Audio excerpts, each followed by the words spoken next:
No, no, no. Unlimited Slushy.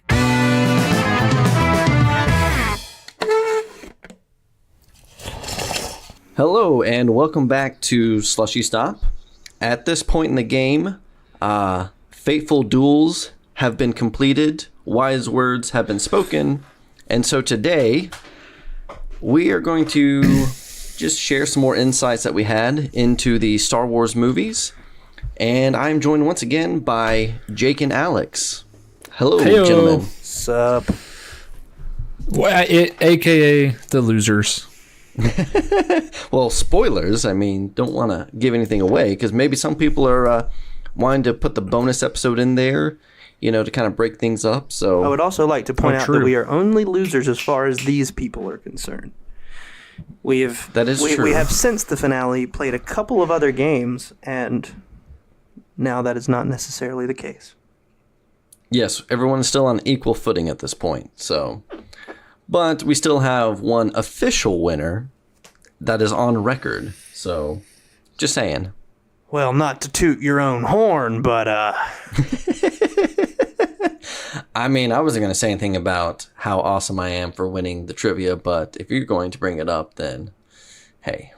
But yeah, so this episode is going to be a little bit different. We're not talking about any one specific movie. We're just kind of covering some topics that really range across all the movies, the saga as a whole. Got some interesting things for you here. So one that I think I'm probably most excited about is Alex's. So would you like to... You mean it? Would you like to share with us what's been on your mind regarding Star Wars? Oh, so many things. I noticed a long time ago as I was watching these movies, and when I got out into the working world, something that stuck out to me. And I always thought it would be a good TED Talk, but shockingly, I've never been invited to the conference. So, Sadly. if you all will, if you all will indulge me, I will share my hypothesis with you. Yes, I'm not please sure do. hypothesis is the right word, but I'm going to do it anyway. So, let's work under the following premise. Darth Vader was the victim of corporate mismanagement, which ultimately led to his personal downfall and the downfall of the Galactic Empire. I can back this up. Okay, please do. So let's go in our minds to episode 4, A New Hope. We're introduced to Darth Vader as he is literally, personally pursuing the rebels and the stolen Death Star plans. Mm-hmm. So he's boots on the ground, and he's personally interrogating people. We see that he's very much kind of a man of action. He's not a bureaucrat, and we know this because in the conference room on the Death Star, Vader literally doesn't even have a seat at the table. So he not only metaphorically doesn't have a seat at the table in terms of government business, he literally doesn't have a seat. He's kind of just this, we're led to believe this guy who acts on behalf of the Emperor. But Tarkin and then the governors and the council, they're all kind of there making these, bureaucratic decisions and all that good stuff. So he's not a member of the board. Definitely not. Vader is an imperial bouncer, for lack of a better term. Yeah, he's kind of the Emperor's personal bouncer, is the way it seems. And again, he's boots on the ground, searching for the stolen plans, and literally taking people by the throat and choking them to get information. Yeah, and then when the rebels mount an attack on the Death Star, Vader personally crawls into a TIE fighter, folds himself up into the cockpit, and goes out himself to attack, the Luke and the other X-wing fighters, making an attack run. Mm-hmm. Of course, he's not front lines though. He's not front lines, but he's definitely not afraid to get his hands dirty. Yes. And we see that he treats Tarkin and the other governors kind of with a little bit of disdain. Well, at the end of A New Hope, the Death Star is destroyed, and with it, definitely Tarkin, presumably several other Imperial bureaucrats who were on board the thing. It was a huge blow to the Empire. Right. So you think like a lot of the ranks of leadership have been whittled down quite a bit. You know, like they lost a lot of key figures, you would think. To me, it's kind of like the equivalent of like blowing up the United States Capitol building. You know, you're losing a lot of those key decision makers. So, Empire rolls around. It's been a few years, and we suddenly see, not suddenly, but Vader's role seems to have shifted in Empire. He's gone from being kind of this guy who's on his own ship out there pursuing things to now he's a little more of a middleman. And when we first see him in Empire, he's on board the Star Destroyer and he's giving orders to the fleet. He's talking to Admiral, what's his name? Admiral Ozzel? Yeah, he's talking to Admiral Ozzel. And he's giving orders to the fleet in pursuit. They're trying to find the rebel base, the hidden rebel base. So we see that from the beginning, his role he's a little less like boots on the ground, a little more giving orders from the bridge at this point. Then we have the, you know, they discovered them on Hoth. He's kind of orchestrating the invasion and all that good stuff. And he does go down to the planet's surface, but only after all of the hard work has been done, contrary to A New Hope, where he's kind of the first guy through the gate. Now he's kind of hanging back, letting some of the, letting the cannon fodder do its job. After that, we see him wanting to pursue the Millennium Falcon in his pursuit of Luke Skywalker. But the Emperor calls him off the chase and says, no, we need to talk. We need to have a conference. And so basically, the Emperor is taking Vader out of action in order to kind of do government business. He's saying, you know, it's basically like it's a conference call. He's saying, hey, I need to know what's going on, who's doing what was the progress, where are we on these projects? And so Vader is like a little frustrated by this seemingly, but he does it because, you know, everybody answers to somebody. By Return of the Jedi, Vader is now totally a pencil pusher. I'm guessing you just don't grow bureaucrats on trees here in this empire or in this galaxy. So rather than call up talent to fill the ranks of government, the Emperor has just seemingly placed more and more responsibility on Vader. The problem is that's not who Vader is. Going back to his days as Anakin Skywalker, Anakin's a warrior. I mean, he's a Jedi. He's not a senator. He's not a congressman. He's not even like a lobbyist. At the most, he's like special forces. Right. Like you deploy him under the right circumstances to, you know, shut things down when necessary, but it's not the solution for everything. Right. By the time Return of the Jedi rolls around, we see that Vader has been basically totally benched. And now instead of replacing a lot of those Tarkins and those Tarkin-like figures, Vader has been saddled with more government responsibility. And he's failing. He's doing a terrible job at it. And we know that because the very first sequence in Return of the Jedi is Vader arriving on a half-finished Death Star, basically demanding a progress report and being told that the progress that he's wanting is impossible with the staff.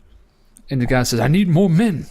And Vader's, you know, clearly like, well, you can tell that to the Emperor, sir. Like, so this project that Vader has been tasked with overseeing is behind, over budget, presumably. You could also argue, too, that, you know, the guy that's under him, like, doesn't have a lot of respect for Vader at this point. Like, no fear or anything. Yeah. He's questioning him, saying, you know, we need this. But as soon as he brings the Emperor into it, it's like, oh, well, we'll double our efforts. Right. And the Emperor comes to oversee the project himself, which is, to me, the ultimate vote of no confidence. Like, it's the ultimate sign that he's not happy with the way this project is going, that he's entrusted to his, top lieutenant. And Vader is slipping a little bit. And we see that he's frustrated because he wants to be pursuing Luke Skywalker. He wants to be down, personally chasing Luke Skywalker and the rebels, and the Emperor's frustrated because he's like, didn't I tell you? Like, that's not what I want you to do. I want you here. I want you overseeing this. He'll come to you. Just wait. Like, at one point, the Emperor even says, I thought I told you to remain in the command ship. And he questions Vader's feelings on the matter of Luke. So Vader, at this point, I think, totally overwhelmed by the job of COO of the Galactic Empire.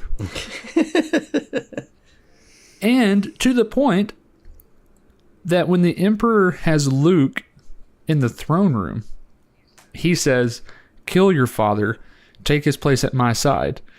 Which is like the Emperor basically saying, yeah, he's not really performing at the level.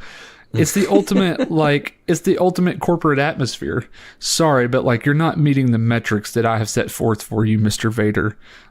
So Luke, why don't you kill him and take his place? You're younger. You probably have good ideas. Young gun, up and rising newcomer, and just, we'll put our faith in him. Right. And so they're clearly, the Emperor believes they're about to wipe out the rebel fleet. So it's not like he needs a strong man at his side. He needs a bureaucrat. He needs someone to oversee the Empire. He needs a guy he can count on to kind of be his right hand in the matters of government. And Vader is totally useless at this. He's not good at it. And would you say some of that is arrogance by the Emperor as well, considering the whole time he's spouting how everything's going as I have foreseen it? Yeah, but that's the thing, Palpatine, going back to our previous conversations, he's the ultimate government, bureaucrat. He's the ultimate politician. He's the ultimate manipulator. He's a guy whose skill set is getting things done, as was Tarkin. You go back and look at, A New Hope, not only was the Death Star, finished, I'm guessing it was finished, before schedule, under budget. And the union guys never got paid. And he was like, you know what? Sorry about you. It's better than having your family killed, Yeah, it definitely looked like Tarkin ran a tight ship there. Yeah, and everything in A New Hope, the Empire is running like clockwork. And so, not to take anything away from the Rebel Alliance, and I know that's the whole storyline and all that good stuff, but I think what we gradually see over the course of the original trilogy is the Empire is getting less and less productive as those movies go on, to the point, even in Empire, when Vader says Admiral Ozzel came out of Lightspeed too close to the system. So now, instead of just doing an aerial bombardment, they have to send ground troops down to the planet's surface. So now, millions of dollars worth of Imperial resources are tied up in a land invasion on Hoth. And, I'm guessing that resources are not unlimited, that that this stuff does cost money, and Vader seems to botch project after project after project. He doesn't catch Luke at the end of Empire. He doesn't catch him. He fails to secure the prize. All he gets out of it is a frozen Han Solo that they sell off to Jabba the Hutt. So it's the more he's asked to do, the worse he gets at everything, because he's taking off of the stuff that he does really well, which is be a junkyard dog, basically. When I think of Vader, I think of a guy who goes himself and gets things done. And the more we see him pulled away from that, the more we see him struggle to find success, and the Empire suffers because of it. So I'm going to jump in here now. I think you made a good point in pointing out that, like you said, around the time of A New Hope, it appears as though the Empire works like clockwork. And, Tarkin is very much a bureaucrat politician. He knows how to get things done. He's on top of it. He's very well organized. If you've read the Tarkin book, which is canon, I think it's James Luceno maybe that wrote it, whatever. But I haven't finished it, but you do, the bit that I have read, like, you do get in his head and you see, like, he's a very orderly guy.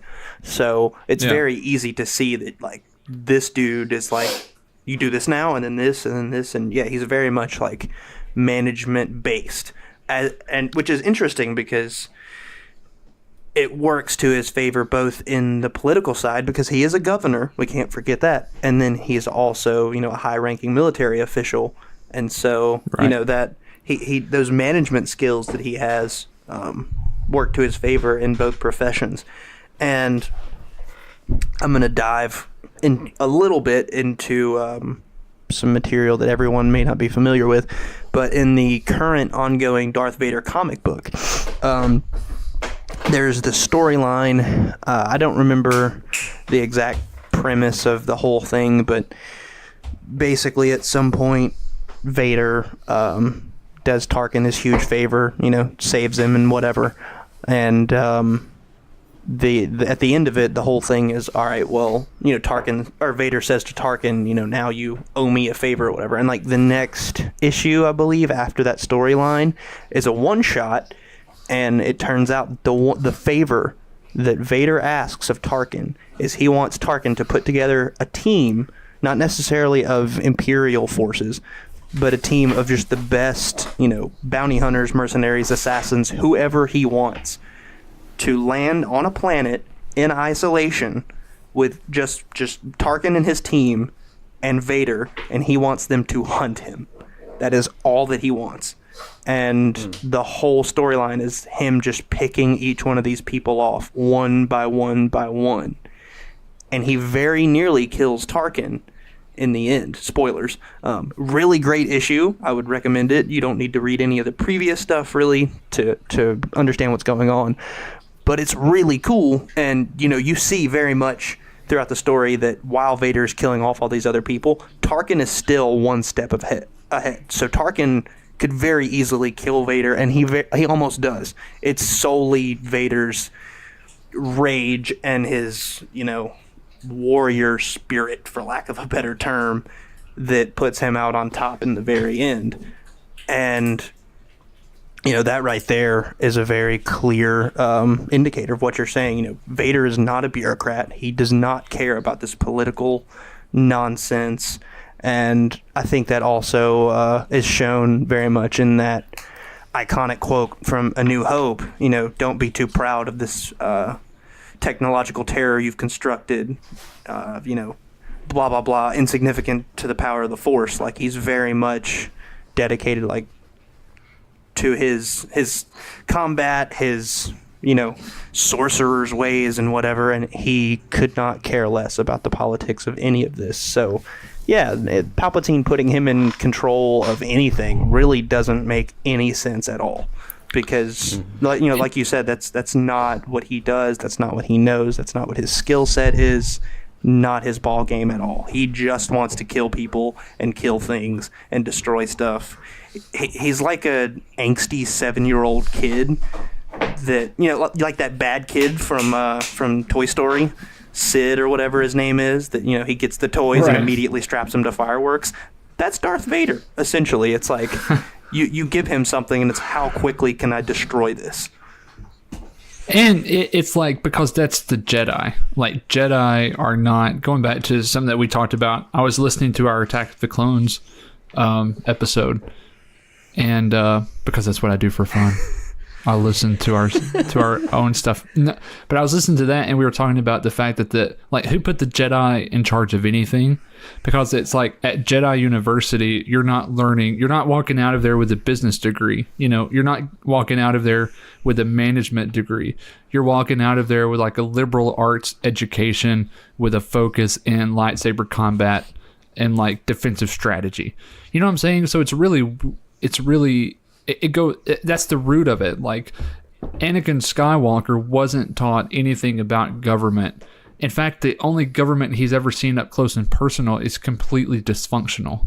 It's Palpatine slowly, like, over years and years and years, manipulating the Senate and the Republic to give him all control and power. Or it's Padme making a series of terrible decisions and getting lost in kind of the quagmire of democracy. So, of course, Vader is not good at government because that's not his world. That's not his background. And and there's so many great examples, in the original trilogy. Like another one that stands out to me is in Empire. Talking about bounty hunters and everything. You have that point in Empire where he's been hitting all these roadblocks. He's not getting anywhere. So what does he do? He hires independent contractors to come in. He does. And as soon as he does that, though, he starts finding success by delegating. Like, that's what he needed to do all along. But then, and so it makes me wonder, like, had he continued to delegate throughout the rest of the movie, and let maybe Boba Fett capture Luke, then maybe Luke would have been captured. Yeah. But instead, he went back to the front lines again to try to do it himself and ended up failing. So it's just while trying to balance like his other responsibility.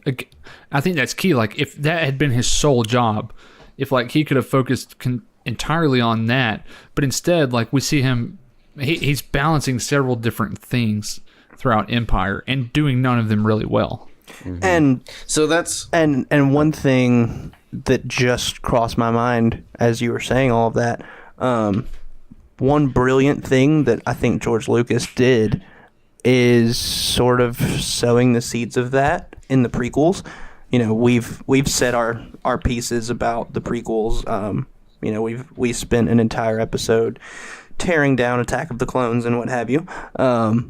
But in that episode, in that movie, Anakin has the line to Padme about, people should be made to whatever it is, agree on things or whatever the debate is. And right, he says basically that a dictator could do a better job at governing than the Republic. He describes a democracy, and Padme says, well, that's what we do. Just the problem is people don't always agree, and he says, well, they should be made to. There, he's showing signs of like he does not understand how any of these things work. He's not interested in the way these things work. He just wants to say, here we are, here's where we need to be, let's just get there.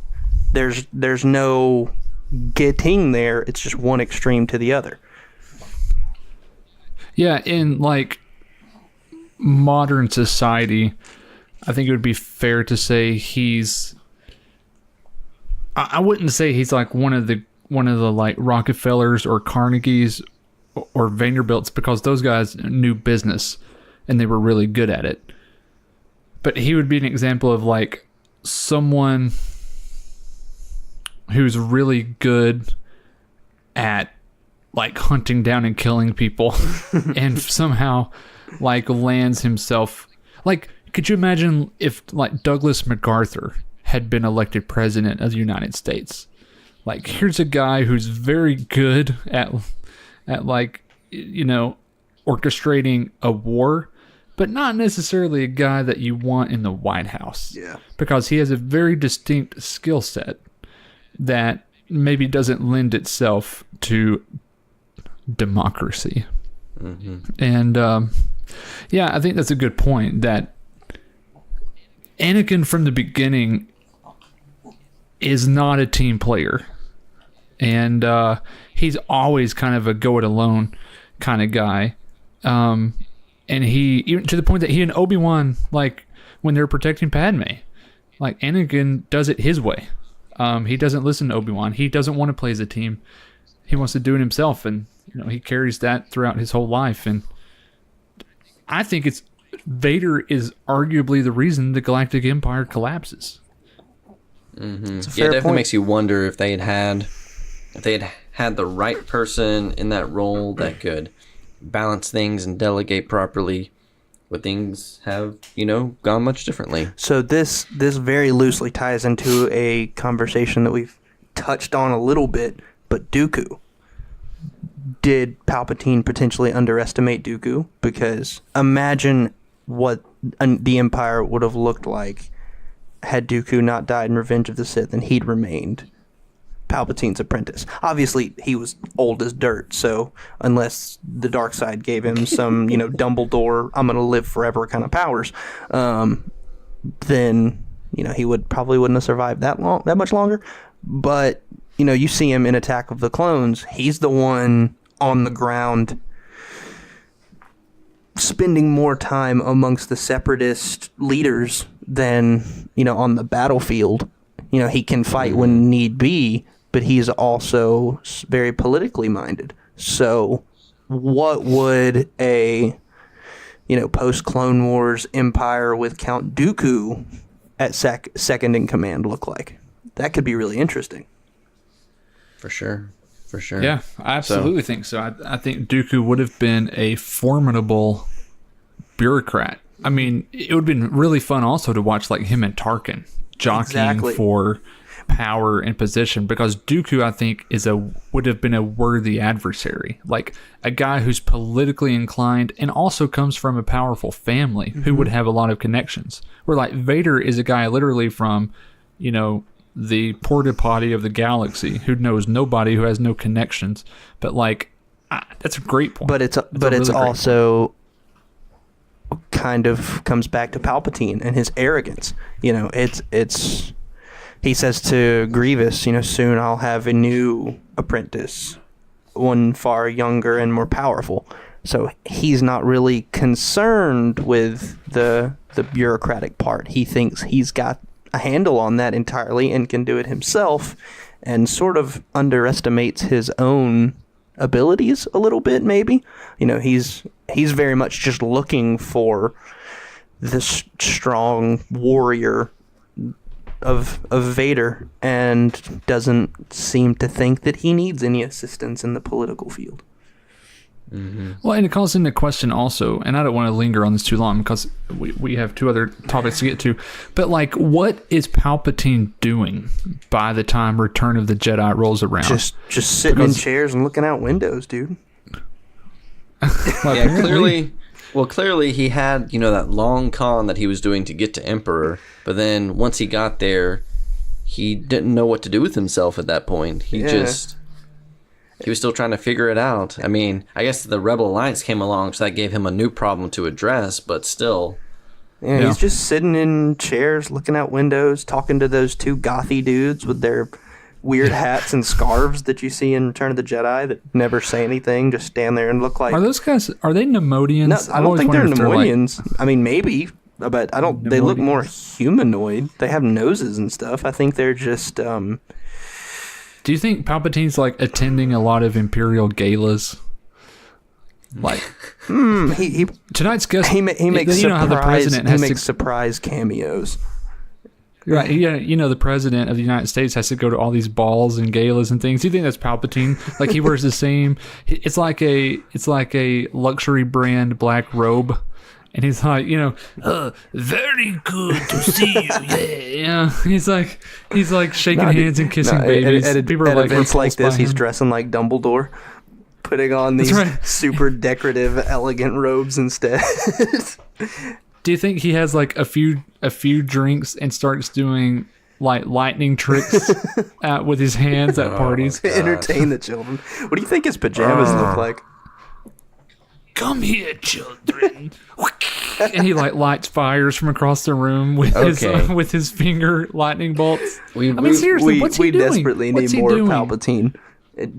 Why is he unloading all these responsibilities? Kathleen Kennedy, if you were listening, we need a Palpatine movie stat. Do you think he naps a lot by that age? Like, what do his house slippers look like? Because all old people have like a good, dependable pair of house slippers. What do they look like? I bet they're like those. You remember, was it Pope Benedict who famously had Louis Vuitton? No, sorry, or Louboutin, or he had Louboutin velvet slippers. I bet Palpatine has the equivalent of like Louboutin velvet slippers with the Imperial insignia on top. And I bet he has like them in every color. He has a white pair with the black insignia, a black pair with the white insignia. Made Probably a red from pair. Toydarian skin. These are my favorites. Good. Okay, so we've definitely gone off course a little bit here, but it just kind of goes to show you, though. They've got I have one more bantha fur on question. the inside. Very rare. What do you think Vader's salary was by the time of Return of the Jedi? Because it makes me wonder, was there a little resentment? Like, he's out here literally doing everything, and the Emperor is, like, doing nothing. What is Vader making at this point in his life? Is it like, is he being very well compensated? Or is he like, here I am doing everything, like, making pennies on the dollar? I think he gets paid in life. Like, if he doesn't do his job, the Emperor's like, well, I'll just take that fancy little suit you got there and take you back to Mustafar and lay you down on the bank, lay you down on the banks of this volcano and see how you fare on your own. Maybe I'd give you the Padme treatment. Drop you somewhere in the Dune Sea and let you crawl your way out of that one, scabby. That is kind of the ultimate, like, hang over your head thing. Like, Nice suit you have there. It'd be a shame if something happened to it. Seeing he shoots lightning, you know. Okay. Nate is shaking his head in disgust, so we can move on. Yes, we've fallen so far off track here, but that just kind of goes to show you, though. I mean, it's a great subject. That's why I was so excited to get on it, but alas, we do have Now other you're things to move on to. Yeah. Okay. Okay, so Okay, Dad. don't talk back to me. So You think you think Bothans made Palpatine slippers by hand? I bet many of them died trying.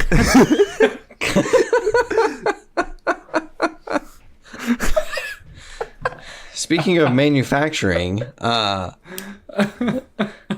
is the best segue I can come up with at the moment. But Jake, you have a subject for us. So yeah, I have a topic. Sticking with this lightheartedness, I just want to talk about toys and collectibles. You know, I grew up. I was born in 1994. I was 5 years old when Phantom Menace came out, and if you are a collector these days, you know that virtually everything with the Phantom Menace, name slapped on it or anything like that is virtually worthless.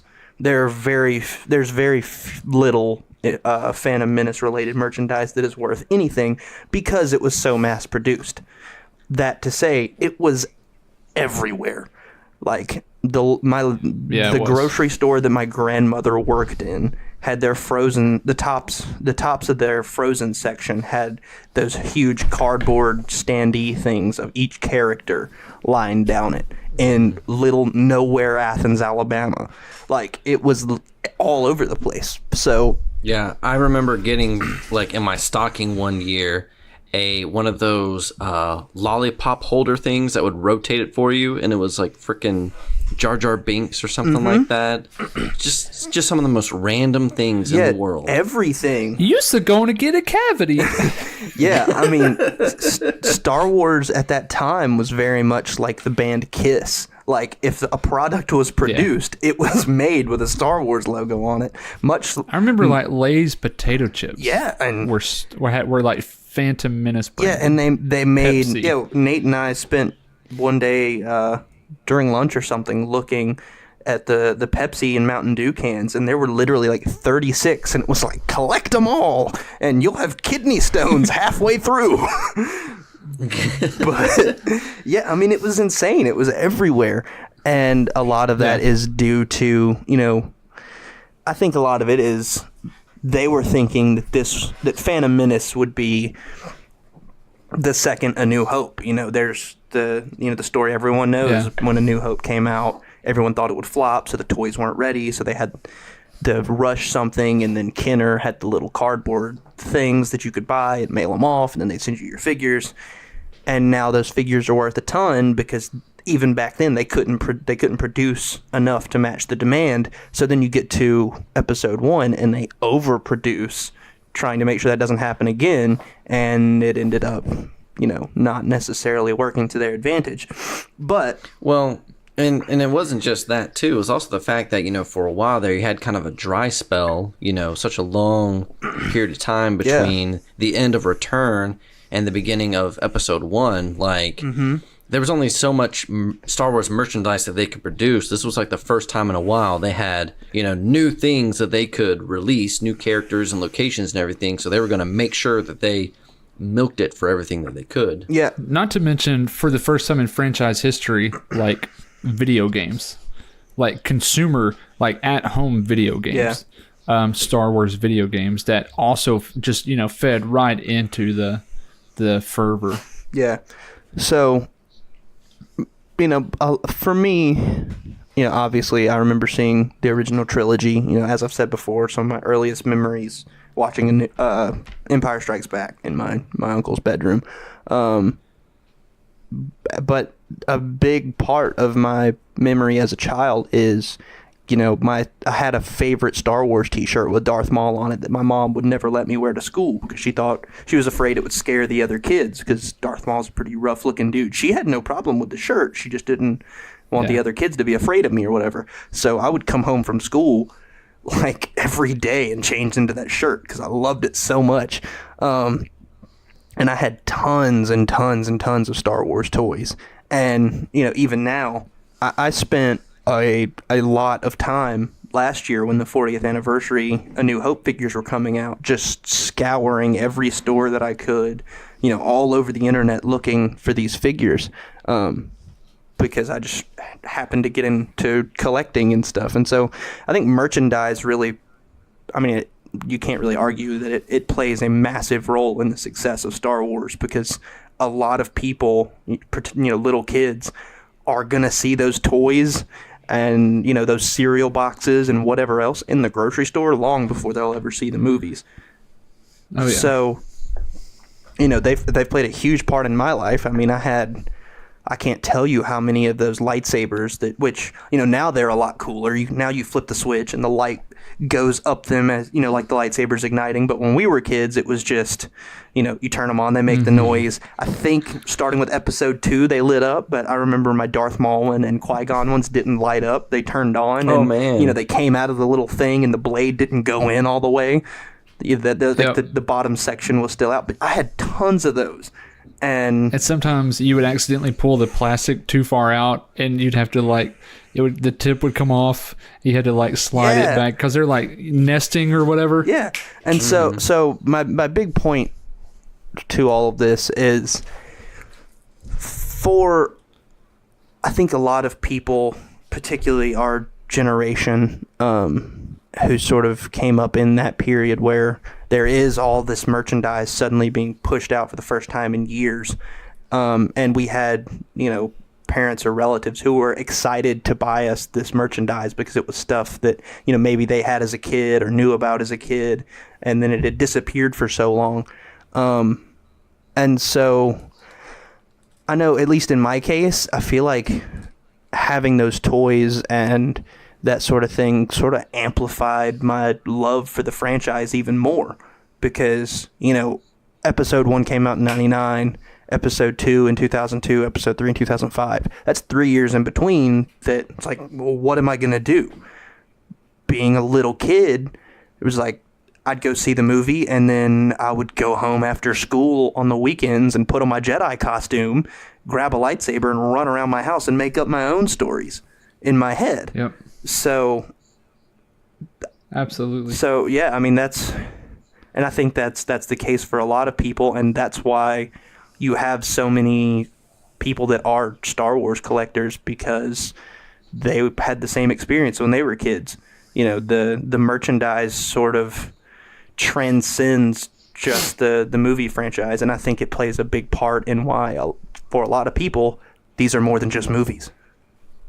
Yeah, because it's really easy, especially even in the times we live now with the new movies, and gosh, how much branding there is. I mean, you have frickin' like Gillette razors with stormtroopers on them and Pop-Tarts that look like Star Wars characters, and I mean, you name it, and it's got, like, you go to Walmart and everything is branded Star Wars, and so it's really easy to lose sight of the fact that, you know, I know, thinking back to like when I was a child, and for me it started with when the original series came out, the special edition in theaters, and like right away, I remember right after it came out, we went to Taco Bell, and they had those little figurines and everything that they were selling, and I think the first one I got was, it was like an R2-D2 that when you opened it up, it had Princess Leia inside of it. And there's just something about once you have an experience with something like that, you want something tangible to go along with it. Because, you know, a movie, it leaves these memories, these feelings and things like that, but there's not something you can actually physically hold on to. And so that's part of why I think toys and other collectibles like that matter so much, because they give you that tangible connection to this thing. And so, you know, it was shortly after that, yeah, I soon got a Darth Vader figurine and a Luke Skywalker, and I mean, those were my go-to. Like, I mean, I like those things so much that I'm by no means an artist when it comes to drawing or painting or anything like that, but dang it, I tried my best to, you know, try to draw those suckers as best as I could. I bet they look like crap, but still, I tried. That's awesome. So, I mean, it's just like I said, it's just really easy to lose sight of that in this day and age where we're just so bombarded by the Star Wars brand. Yeah. Yeah, and like I told you guys early on, I mean, arguably what turned me on to the movies in the first place was a toy that I got in a Taco Bell meal when I was like 7 years old. And that's when I was first, like, it was magic. I was like, what is this? It was a Cloud City, like, magnet toy. That, you know, it was like a fast food kids meal item. But it was cheap as they come. Yeah, I mean, it was as cheap gets. But it was so cool to me. And I was like, what is this? And, like, I remember, I think they even had boxes. I think at that time at Taco Bell, like, a kids meal would come in a box. And the box was, like, had scenes from, you know, Empire or Return on it. And I remember looking at it and just being like, what is this? And it was a cheap, I'll have to Google it and see if I can find it, but it was a cheap, like, Cloud City magnet toy that turned me on to a lifetime of fandom for this movie franchise. Yeah, and you know, like Nate said, you see these movies and you need something, especially as a kid, like, you see them and it just takes over your imagination, and so you need something tangible to you know, sort of hold on to that, I guess. And I think, you know, obviously at 24 years old, I'm not coming home in the afternoons and putting on a Jedi costume and running around my apartment. But I would hope not. But as I sit here right now, you know, it's almost December, so we have our Christmas tree up. The tree, the star at the top of my Christmas tree, my tree topper, is the Death Star. There's another Death Star on it. I've got 2 or 3 Yodas, you know, TIE Fighter, X-Wing, the Millennium Falcon. I mean, even my Christmas tree is covered in Star Wars stuff. We've got Star Wars stockings lining our entertainment center. I've got a little Yoda, and don't hate me, Alex, but there's a little stuffed Ewok on the other side of the entertainment center. Like, I surround myself with it all the time, and... Your poor wife. Number 1, we're not married yet, and number 2, she puts up with it surprisingly well. She really hates action figures just because I have so many of them, and I really don't have that many. I'm not one of these guys that has an entire room covered in it, partially because I don't have an entire room to cover it and I don't have the money, but someday. But, like, I love the You gotta stuff. sell more death sticks. It serves no purpose, really. You know, like, I buy these action figures and they just sit on the shelf, and, you know, it seems sort of gluttonous to just blow money on these things that are just going to sit there and don't serve a purpose. But for me, they provide comfort, And, it's sort of... It's a connection. It's a connection to your childhood, and it's a connection to something. It's, to me, like, there's something about remembering a time when I just... there was this thing that was so much bigger, and it was imaginative and creative. And there's something about looking at this stuff and remembering, like, you don't want to lose that part of yourself that gets lost in your imagination and that allows your creativity to run wild, because all of that is still very good for us as adults. And I think we're really bad about losing that as we get older and we get jobs, where like our thoughts turn to mortgages and car payments and like eating and doing a side project and seeing our family and then going to work. And it's like, I look at my little Yoda piggy bank and it's like, I'm reminded of, it kind of removes me from that stuff. So I don't think I wouldn't say it's worthless. It may not have a monetary value. A lot of it has a very high monetary value, in fact. Well, yeah, true. But it's like Nate said, it's a tactile connection to childhood in a way. Well, you can hold it and pick it up and feel it. And it's like the feel of a little action figure in your hand doesn't change. Exactly. And I think for me, it's equal parts that, one of my favorite things to say to people is like, never lose your youth, dude. Like, in my mind, like if you fully let yourself grow up, then in my mind, that's just the epitome of misery. Like if you lose 100% of your youth, like you're done. Just if that ever happens to me, just throw me off a bridge. I'm over it. But yeah, I mean, it's both a tie to my youth, but it's also, I think, because these movies mean so much to me, and I still sort of look at them through very childlike eyes, that a big part of me still wants that immersion that I got from as a child. It was, like I said, put on the Jedi costume that my mom had her friend like specially make for me, and right. Grab a lightsaber or a little toy blaster and run around my house. And in my mind, I was completely immersed in that universe. I don't do that anymore, but by surrounding myself with, this merchandise and, just staying up to date on all the Star Wars content, I sort of hold on to that immersion. And it's, like Hannah, her argument is always, it just sits on the shelf. It's just taking up space. And it's like, yeah, but it's just a sort of a comfort thing for me. It keeps me grounded in a way and, keeps me going. And I'll say, like, one of the things that, someday I hope to, maybe have a kid. And one of the things that's really exciting to me about having a kid is showing them Star Wars the first time. Star Wars toys, man. Like, there's so many cool, like, Star Wars Legos really hadn't taken off back when I was a kid. So, like, that stuff really wasn't out there. But now, it brings me so much joy, like, at Christmas, to see my younger, relatives, little cousins or whatever, or whoever, getting like Star Wars toys at Christmas, and to watch them light up. But isn't there also a little bit of envy because the toys now seem so much, which I know, like my uncle seeing me open stuff as a kid, I'm sure he was like, man, I wish I'd had that when I was a kid. Now, like, I remember whatever, last year, 2 years ago, when Hasbro or whomever it was put out that battery powered land speeder, Luke's land speeder from A New Hope. And, I remember as a kid, like, I had a battery powered dump truck or something, and like, yeah, that was cool. But do you know what I would have done to have Luke's land speeder that I could physically get in and drive around? Well, this is the Monday. We are recording this on the Monday after Thanksgiving, not to break the fourth wall.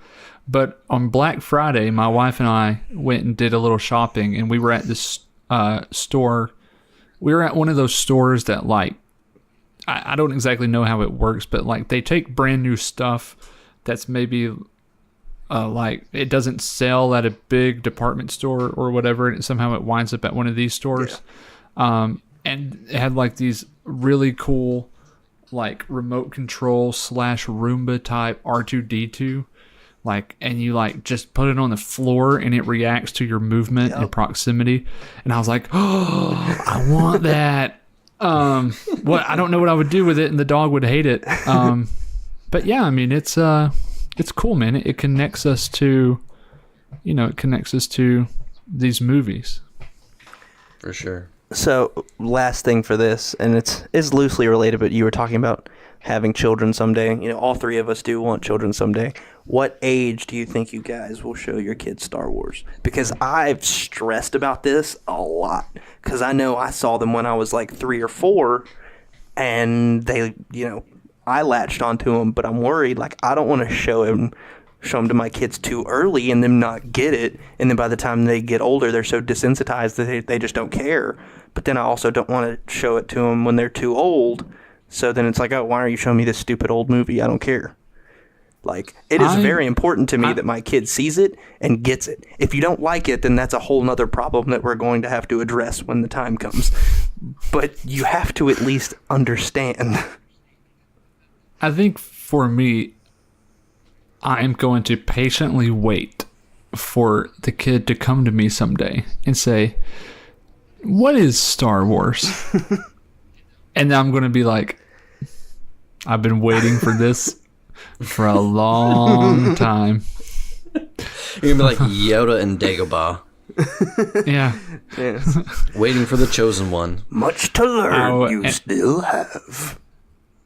And like, that is going to be a great day.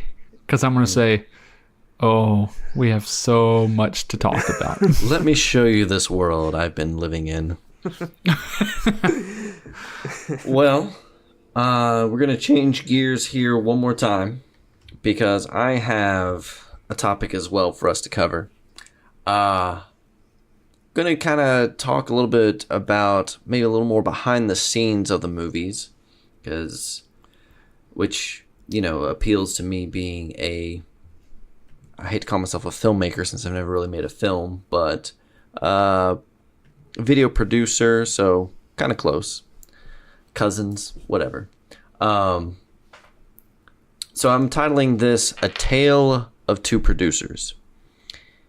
Because to me, everybody talks about how, there's such a big difference between the original trilogy and the prequels and like what went wrong and yada, yada, yada, so on and so forth. And to me, it really kind of comes down to the producers involved in those separate trilogies. So for those of you who don't know, here recently in the past few months, Gary Kurtz passed away, and he was the producer with George Lucas on a few different movies, actually. They started together with American Graffiti. They were actually commissioned by Fox to produce one quote-unquote regular movie and then one sci-fi movie.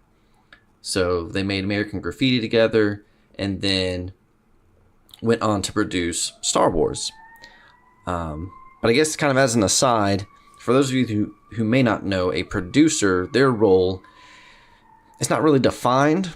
It kind of depends on the person, because a producer is really the middleman between the director, who is purely the creative driving force of a movie, and the executives, the guys that fund the movie and everything. So he works somewhere in the middle. Some of them are a little more creative driven and help out the director in a lot of ways on that side, while others, deal more with the executives and management and all that kind of crap. So, so I say all that to set up that, I guess to kind of tell the story a little bit, as I was saying, with Gary Kurtz and George Lucas, they worked on A New Hope, so obviously, great movie there. And then they also continued to work together on Empire Strikes Back, another great installment. But it's interesting how the relationship worked, because Gary Kurtz was definitely more of the hands-on creative type, because even in the making of Star Wars Empire Strikes Back, if you watch documentaries and other behind the scenes things like that, he was very hands-on. Like, he was literally like an assistant director. He would go out there and shoot some of the, B scenes and things like that himself to try to help out, especially considering, they were shooting off in other countries and George Lucas stayed behind in California to work on Indiana Jones or some other stuff like that. Wait, hold on. I didn't know that. While A New Hope was being made, he was working on Indiana Jones? I think, well, not Indiana Jones I don't know if it was necessarily the movies or if it was the... But he was working on something else. But yeah, he was juggling multiple projects at once. He wasn't fully devoted to Empire at that time. That's why, if you check the credits, George Lucas didn't direct Empire. Oh yeah, Irvin Kershner did. Yeah, Irvin Kershner did. And so he was very far removed from Empire Strikes Back, and yet a lot of people would say that it was maybe one of the best movies of the entire saga. So interesting. George can't take a hint. Interesting relationship there.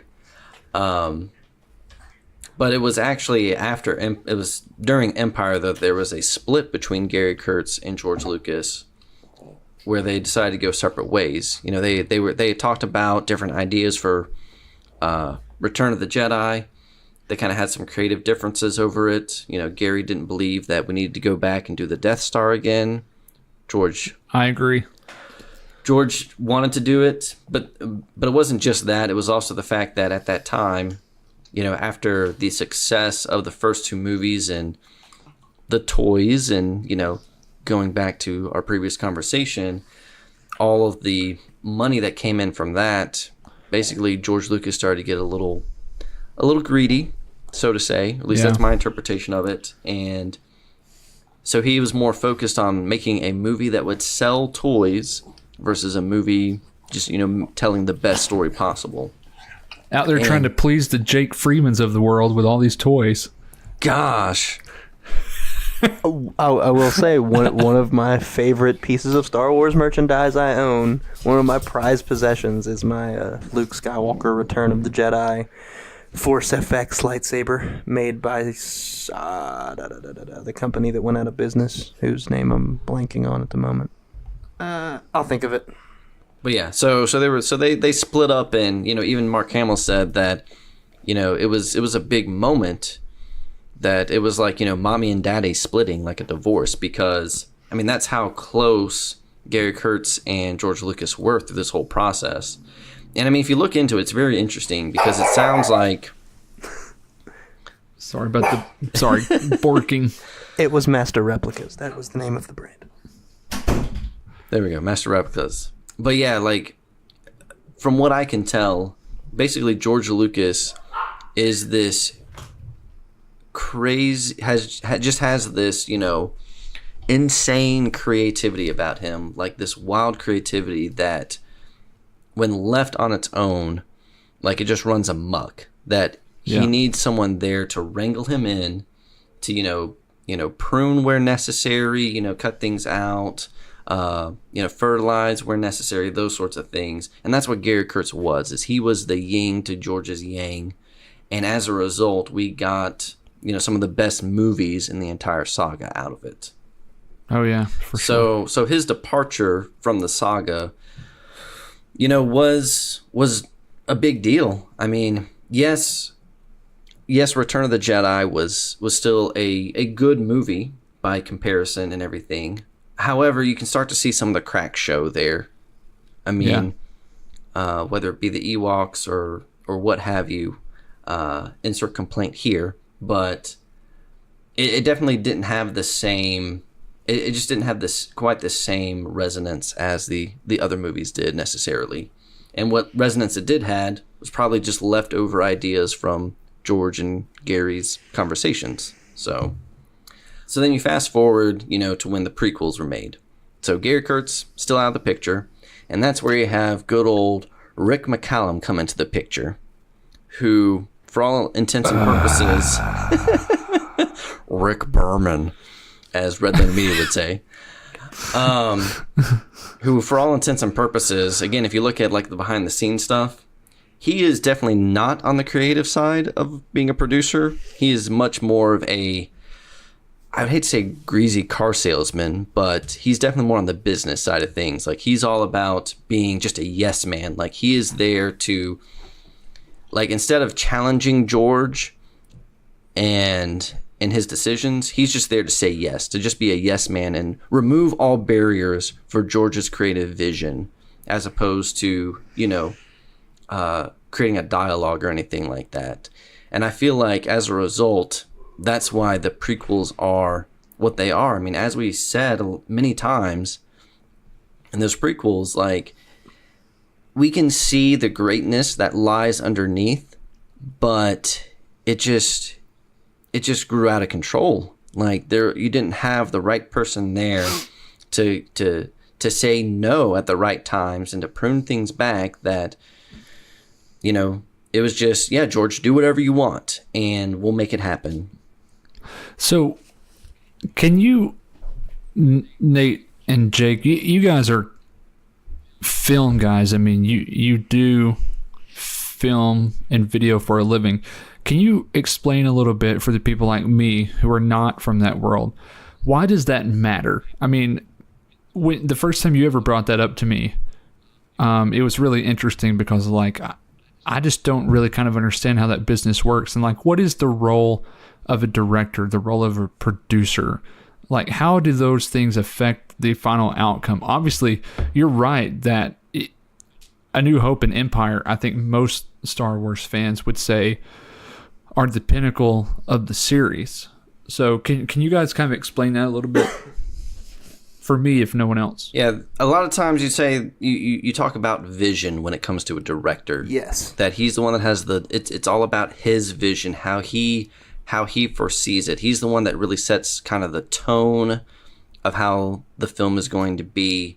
And that determines, you know, what kind of shot selection that you have, the pace and the editing, you know, what types of music is used. I mean, just any of those creative decisions are really funneled through the director in order to execute on his vision of what that final product is going to look like. Yeah, and so depending on the producer or sometimes even the project, the producer sort of does that, but then is also the one that is, or one of the ones, because usually typically movies will have multiple producers, multiple executive producers, and so forth. And they're the ones that are sort of the middle ground between this is the vision and this is what we can afford, more or less. And so, you know, you've got... Yeah, they very much toe the line between the practical and the creative aspect of things. You know, they're more in the back office a lot of times, basically trying to set the director up for success. Yes. To achieve his vision. Because, you know, the director isn't the one, you know, booking equipment or actors or anything like that. I mean, he'll be there for casting calls to select who he wants, but the producer is the one actually handling those more menial tasks in the background that, you know, that don't require any creativity. It's more logistics and things like that at that point. Yeah, sure. Now, all of that said, you know, Nate mentioned Rick McCullum, and you get to the prequels, and like we said through all three of those episodes, Lucas was trying to do too many things at once. So you look at episode 1, as we said, you either make a fun movie or you make a smart movie. You don't try to meld the two together without someone like a Gary Kurtz. You know, Empire is a very fun movie, and it's also a pretty smart one as well. You know, you save the big reveal for the end, and, you know, the whole plot is not overly simplistic or anything. You know, it's there's a lot of details, a lot of small moving parts in that. And so, you know, like you guys said, Rick McCullum's very much a yes man. So he didn't rein Lucas in. It was just, you know, George Lucas and all of his genius just flooding out onto the page. And he said himself, he's never been a good writer. He's not a good writer, never has been. I think when he says that, he's probably referring primarily to dialogue. But just in general, you know, he should have been a little bit more focused. And probably would have been had he had someone like a Gary Kurtz to rein him in a bit. So you might say that George Lucas suffers from this very same problem that Darth Vader suffers from over the course of the original trilogy. One might say, to bring it full circle, that's possible. That he goes from being a creative genius who's very good in his lane to being saddled with the bureaucracy of kind of the do-all guy. And yeah, maybe. I mean, the results speak for themselves. Yeah, maybe. I mean, I guess it would be the equivalent to just take Darth Vader fresh off Revenge of the Sith, you know, fresh out of losing his entire life and being confined to this metal suit to survive, drop him on a planet full of Tusken Raiders and see what happens. Like, he's just going to wreak havoc. And Lucas, very much the same way. It's not a deliberate thing. I think people don't give Lucas enough credit. And I mean, I know I've said it in previous episodes. To this day, I love George Lucas. I admire him more than virtually any filmmaker ever. He's still an idol for me. And I think he is maybe too creative and too smart for his own good. And he really needs someone to point him in a way. He is very much... to use a sort of analogy, his mind is like an open world map in a very linear video game. You know, it's with these movies, you should have gone this way, and instead he's trying to go everywhere. The older I get, like, I used to think that the smartest people and the most talented people were the people in charge who were overseeing everything. But the older I get, the more I realize that it's really okay to be really good at the thing that you do really well. And in fact, like, that's how a lot of entrepreneurs launch successful businesses. I don't mean to, like, turn this into a, you know, like a self-help podcast, but it's like George Lucas is really good at creating characters and worlds and stories and, you know, these imaginative scenarios, and it's okay to just be really good at that part of it. And he was really good at navigating the bureaucracy on the original Star Wars. He was really good at dealing with the studio and the stakeholders and, you know, the executives and kind of working through that, and he was confident in his vision, and it's okay for him to just been good at those things. And I think you're right that he tried to be the captain, and the whole thing suffers because of it. And that's exactly why, you know, I wanted to talk about this, because it was one part, you know, to give credit where credit's due for Gary Kurtz, because I feel like he's kind of an underdog when you're talking about Star Wars. Like, forgotten, I think, a lot. Yes, that, you know, to give him credit where credit's due, but also to kind of defend George Lucas, because I feel like many times people are quick to blame him for the result of the prequels and things like that. And I'll admit, for a while there, I also did, but yeah, but I think it's important to keep it in perspective that, you know, like we've been saying, he's this creative force, and so you can't blame him for not having somebody in place to wrangle him in and keep him in check and everything. Yep. He was not to say that he didn't make his own mistakes along the way, but because, well, could get into more things, but Yeah, with the prequels, I tend to think of it as Lucas was almost like an author without an editor. So you look at someone like J.K. Who owned the publishing Yeah, house. you look at someone like J.K. Rowling. The world that she built out of her imagination is incredible. The storyline that she came up with is even more incredible. You know, there are so many seeds planted in Sorcerer's Stone that you don't see until you get to the end of Deathly Hallows. Like, it was all so particular and so brilliantly put together. But she had editors. She sent Sorcerer's Stone off to however many different publishers before anybody went for it. And you know, she does get 100% of the credit for those books, that whole series, virtually all the time. And I mean, she deserves most of it, but you also have to think about the fact that I'm sure the first drafts aren't the ones that got published. I'll tell you right now, as someone who worked as a newspaper writer,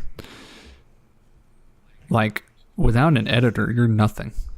Exactly. Without someone looking over your work and telling you what's good and what isn't, and helping you kind of cut out the crap. I mean, there is not a writer in the world who produces the thing that you finally consume. Exactly. There just isn't. Exactly. And so that's probably a lot of the problem with the prequels, is the lack of that editor.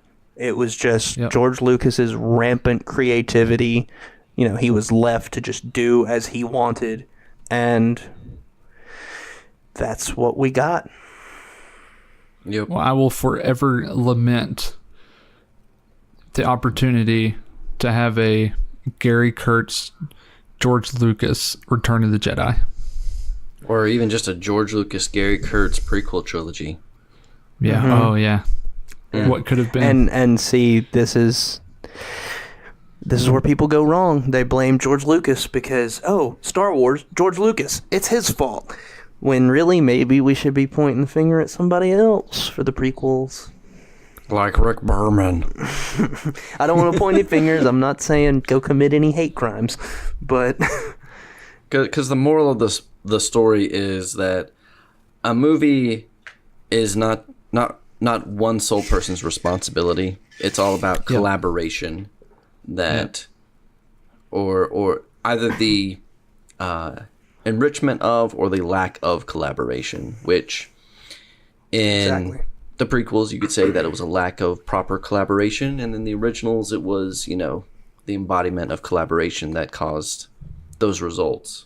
And didn't Lucas and Spielberg work on the Indiana Jones movies as well? Yes.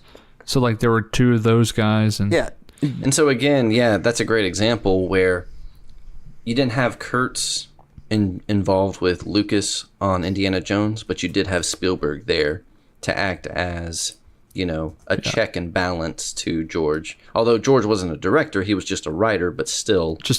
But I think I've heard Spielberg, not like we hang out, but, in interviews, I think I've seen him say, like, there were times that he just said, George, no. Like, I appreciate where you're going, but no. Like, we can't do that in these films.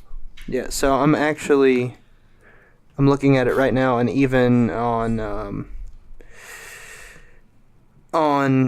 Return of the Jedi, you had 3 writers, and then you get to, it says you got 3 people listed for the screenplay, and then you get to Phantom Menace, and it says written by George Lucas exclusively. So, I think it's that lack of collaboration that ultimately led to some people's disappointment. Now, Attack of the Clones did have an additional writer, and Revenge of the Sith was right back to just George. But yeah, those original 3 were all collaborative efforts. And so... Well, listen, Disney, the 3 of us are available. Pick up the phone. Give us a call. We are available and willing. This could be my life's work.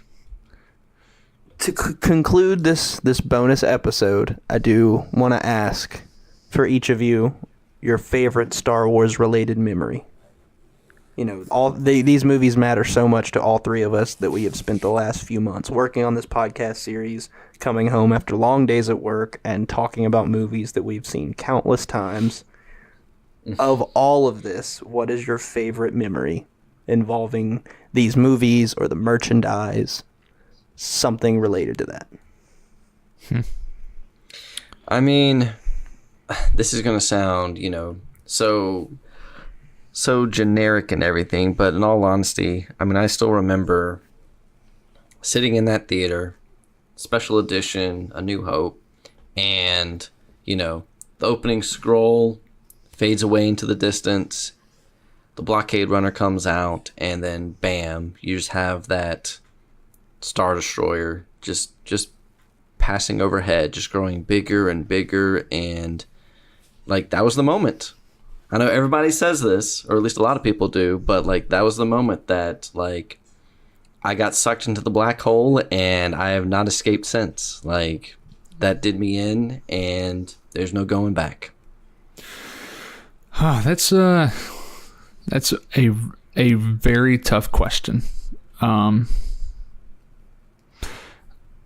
It's hard to totally nail it down because I really have a couple. One of them doesn't really count though because it's not a distinct moment. So if I had to say a distinct moment, I would say it was right after I turned 12 years old. The prequels all came out in late May, right around Labor Day weekend. And right after my 12th birthday, Attack of the Clones was in theaters, and my dad and I, for my birthday, my dad took me to the theater off North Point Boulevard in Hickson, and there was a vicious thunderstorm outside. I mean, like full blown, almost like pre-tornado thunderstorm. But we drove down. It's about a 35-minute drive, and my dad took me to the theater, and we were like two of maybe 10 people in the theater because like the storm was so bad. It was like just me and him, and we went and we watched Attack of the Clones. And like that theater doesn't even exist anymore, but it was like it was an older theater with those old terrible like red fold down seats, and like it had two aisles down, the left and the right, and each aisle had those like, when you get on an airplane, those little light strips on the side of the aisle way, it had those on the side. Mm-hmm. And like me and my dad watching Star Wars at the theater for my 12th birthday was just like, it's just one of those things I'll like always cherish because I'm not sure there's another time that the two of us ever just went by ourselves to see a movie. Like I think that's the only time that me and him, without my sister and my mom, that it was just like a dad and son thing. Mm-hmm. So I think that's probably my favorite Star Wars. Which is interesting memory. Because as Lucas has said that since giving the rights over to Disney, that he intended these movies to be about fathers and sons. So that's really interesting. Huh. Yeah. I've talked about, like I said, my earliest memories being watching Star Wars, some of them. So I don't really have that moment of seeing A New Hope the first time and that opening thing because it's been with me so long that I don't even remember it anymore. The one that stands out was 3 years ago in December of 2015, the night that The Force Awakens came out. Earlier that day, I'd posted something on Facebook, some sappy post of the movie poster and everything. And, by this point, the Disney acquisition had been announced 2 years before. And as soon as it had announced, people that I hadn't talked to in years, this was after I'd graduated high school. So people that from high school that I hadn't talked to in so long were like messaging me on Facebook and whatever. What do you think about it? And it was partially like, yeah, more Star Wars movies, but it was also, I was very nervous. Like the first time I see a cartoon of Goofy holding a lightsaber, I'm rioting. I was really nervous about what they were going to do, and then they put out those first trailers. And I remember the night the first trailer came out, we were in the Sprint store and buying cell phones, and I was in a huge hurry to get home. So I was like, the Star Wars trailer's coming out, it's coming out, it's coming out. And I watched it in the living room with my parents the second we got home, and my dad laughed at me because I cried. But I remember sitting down in that theater that night, and it was already jam-packed full of people, and we didn't have very good seats. But I didn't even care. And I remember the movie starting, and we were with Hannah, my girlfriend, and her oldest sister, her 2 kids, one of my friends back home that feels the same way about it as I do, and his brother. And Hannah grabbed my hand when the movie was about to start. And I'm tearing up now thinking about it. Like, it was weird to not have that 20th Century Fox drum roll or anything, but then the Lucasfilm logo popped up, and it was like, okay, here we go. This is different, but here we go. And then a long time ago in a galaxy far, far away. And then it fades out, and the song starts. And the words are there, and it's like, holy I've waited 10 years for something that wasn't going to happen, and then it was, and then it wasn't. And I look over, and her whole family's just staring at me, and dude, like, tears are just going. It's like, I can't believe this is happening. I don't care if this is good or bad. Like, there is more Star Wars. This is all I have wanted for 10 years. And then the movie ended, and it was like, I don't know how I feel about this. And then I saw it again the next morning at 9 o'clock, and it was like, this is everything that I hoped it would be.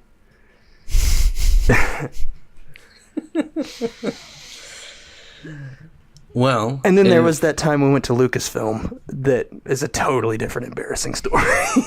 Standing in the lobby of Lucasfilm, just bawling my eyes out because I'm standing in the lobby of the building where everything that I love was created. That's another good one. It's funny because it makes me think of, I haven't thought about a lot of this in a long time, but I remember one time I was probably 9 or 10. Just, I owned the original trilogy on VHS. I had a VHS box set that I bought at Walmart with birthday money or allowance savings or something. I don't remember. But I remember I'm pretty certain it was the Super Bowl. I think it was the night of the Super Bowl.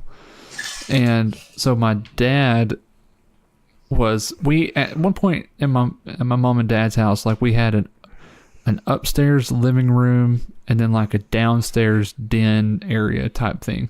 So like my mom and my sister were downstairs, my dad was upstairs watching the Super Bowl, and I was like maybe off in my room watching Star Wars. And I remember, I think it was the first time that I had ever watched Return of the Jedi. I had just got the box set and I was watching through all of them. And I was watching Return of the Jedi, and I was a kid. Like I said, I was 9 or 10, and it gets to Vader, rather than see his son killed, picks up the Emperor and throws him down the elevator shaft.